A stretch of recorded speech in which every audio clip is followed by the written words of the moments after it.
El salario. 651. Capítulo 17. Transformación del valor, o, en su caso, del precio, de la fuerza de trabajo en salario. En la superficie de la sociedad burguesa, el salario del obrero se pone de manifiesto como precio del trabajo, como determinada cantidad de dinero que se paga por determinada cantidad de trabajo. Se habla aquí del valor del trabajo, y a la expresión dineraria de ese valor se la denomina precio necesario o natural del trabajo. Se habla, por otra parte, de los precios de mercado del trabajo, esto es, de precios que oscilan por encima o por debajo de su precio necesario. ¿Pero qué es el valor de una mercancía? La forma objetiva del trabajo social gastado en la producción de la misma. ¿Y cómo medimos la magnitud de su valor? Por la magnitud del trabajo que contiene. ¿Cómo se determinaría, pues, el valor de una jornada laboral de 12 horas? Por las 12 horas de trabajo contenidas en una jornada laboral de 12 horas, lo que es una buena tautología, 21, 652, para que se lo pudiera vender en el mercado como mercancía, el trabajo, en todo caso, tendría que existir antes de ser vendido. Pero si el trabajador pudiera darle al trabajo una existencia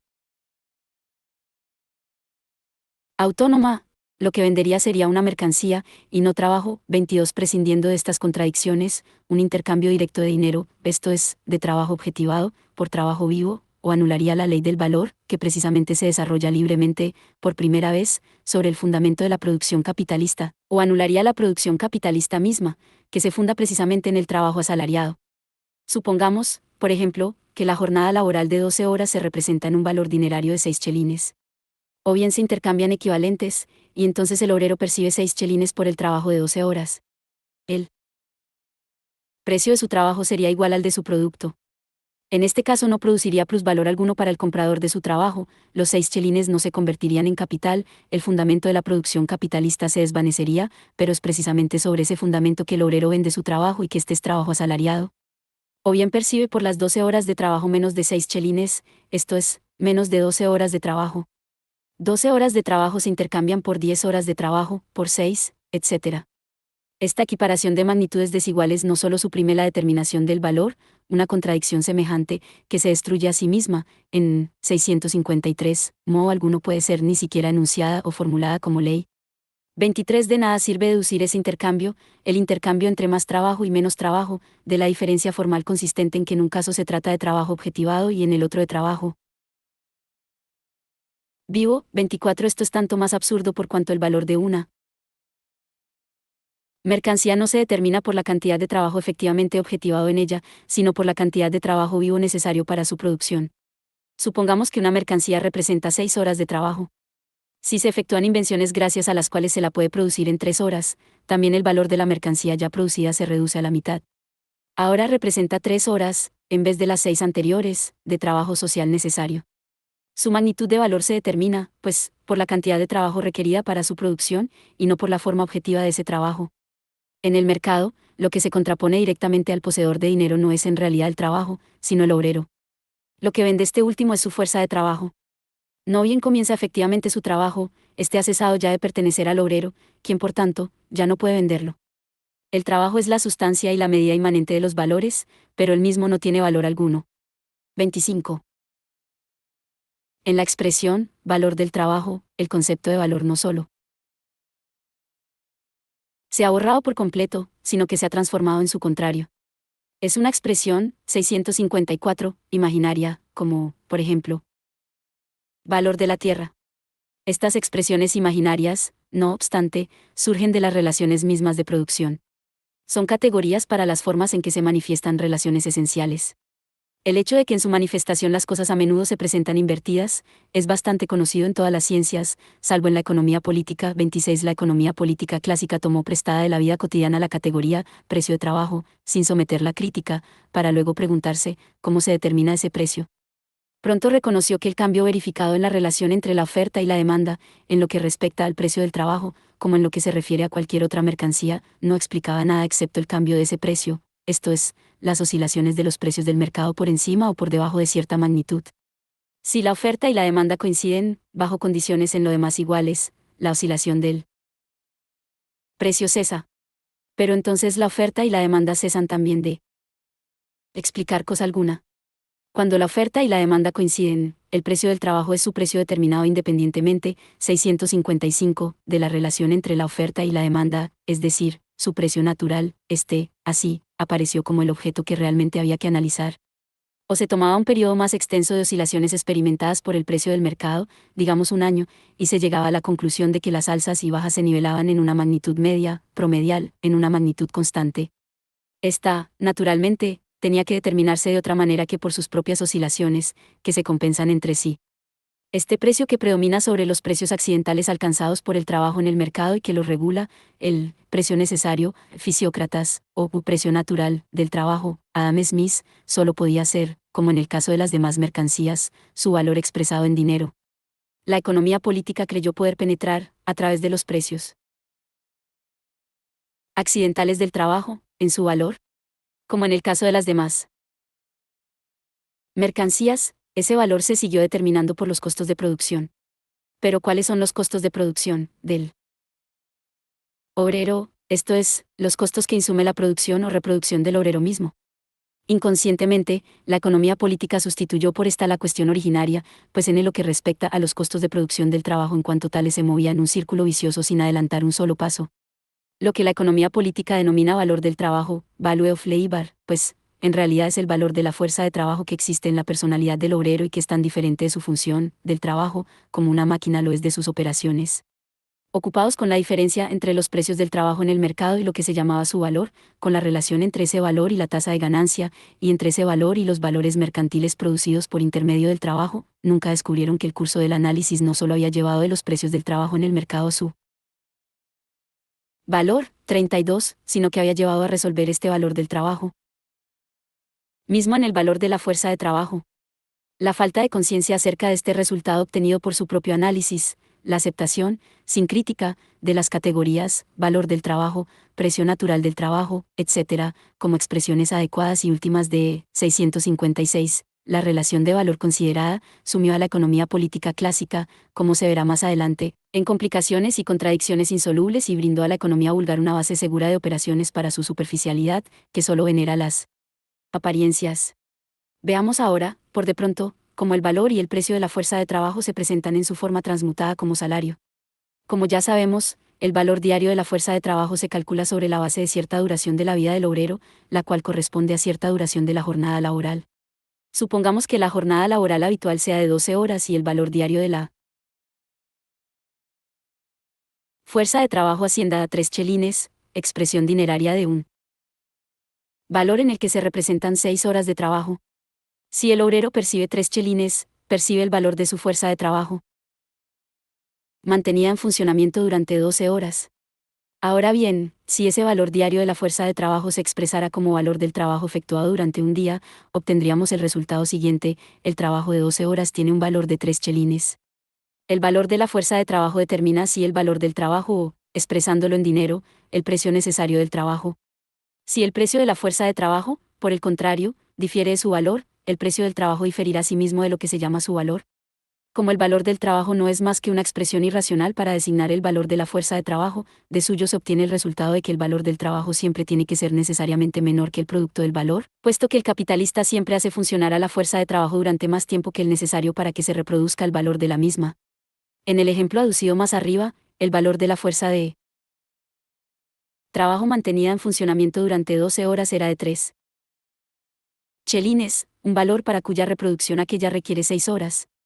Su producto de valor, en cambio, es de 6 chelines, porque en realidad funciona durante 12 horas, y su producto de valor no depende del valor mismo de la fuerza de trabajo, sino de la duración de su funcionamiento. Llegamos así al resultado, a primera vista absurdo, 657, de que un trabajo que crea un valor de 6 chelines, vale 3 chelines. 27. Vemos además lo siguiente: el valor de 3 chelines en que se representa la parte paga de la jornada laboral, esto es, el trabajo de 6 horas, aparece como valor o precio de la jornada laboral total de 12 horas, que contiene 6 horas impagas. La forma del salario, pues, borra toda huella de la división de la jornada laboral entre trabajo necesario y plus trabajo, entre trabajo pago e impago. Todo trabajo aparece como trabajo pago. En la prestación personal servil el trabajo del siervo para sí mismo y su trabajo forzado para el señor se distinguen, de manera palmariamente sensible, tanto en el espacio como en el tiempo. En el trabajo esclavo, incluso la parte de la jornada laboral en la cual el esclavo no hace más que suplir el valor de sus propios medios de subsistencia, en la cual, pues, en realidad trabaja para sí mismo, aparece como trabajo para su amo. Todo su trabajo toma la apariencia de trabajo impago. 28, 196, en el caso del trabajo asalariado, por el contrario, incluso el plustrabajo o trabajo impago aparece como pago. Allí la relación de propiedad vela al trabajar para sí mismo del esclavo, aquí, la relación dineraria encubre el trabajar gratuito del asalariado. Se comprende, por consiguiente, la importancia decisiva de la transformación del valor y precio de la fuerza de trabajo en la forma del salario, o sea, en el valor y precio del trabajo mismo. Sobre esta forma de manifestación, que vuelve invisible la relación efectiva y precisamente muestra lo opuesto de dicha relación, se fundan todas las nociones jurídicas tanto del obrero como del capitalista, todas las 658 mistificaciones del modo capitalista de producción, todas sus ilusiones de libertad, todas las pamplinas apologéticas de la economía vulgar.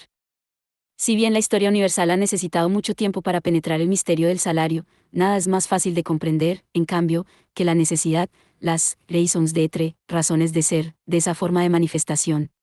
En un principio, el intercambio entre el capital y el trabajo se presenta a la observación exactamente de la misma manera que en el caso de la compra y venta de todas las demás mercancías.